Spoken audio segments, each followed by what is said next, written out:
This is looking at the back of the desk, and for several days I've been working the finish, starting with a linseed oil application on everything, and then I brushed on maybe 10 coats in all surfaces of shellac, and now I'm in the process of using a pad instead of a brush, and on this top, well, actually I've been using it for the whole piece, and I just pour some of the shellac into a little dish, and then I have a pad here that folds out.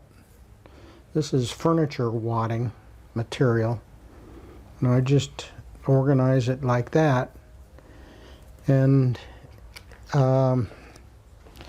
I've already applied maybe 3 or 4 coats on here. Even more than that, probably 5 just this afternoon. So this will be another coat, the last one for the day. I dip it into the shellac, and then I'll just do some straight strokes here in one direction, and then I'll pick up a little more shellac and overlap that a little bit.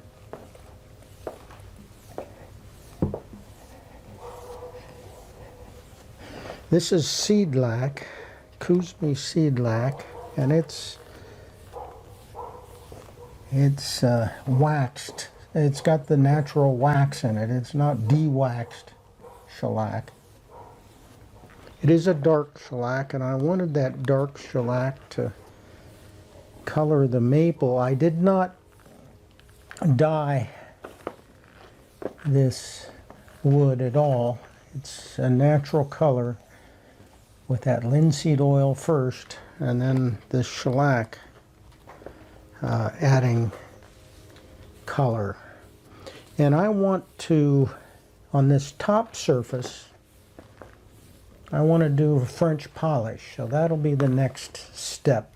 Actually, I have to sand this, flatten it all, 320, flatten it, and then I'll do some French polish on this with the same Seedlac and a different pad configuration, but I'll be doing a lot of figure eights on this.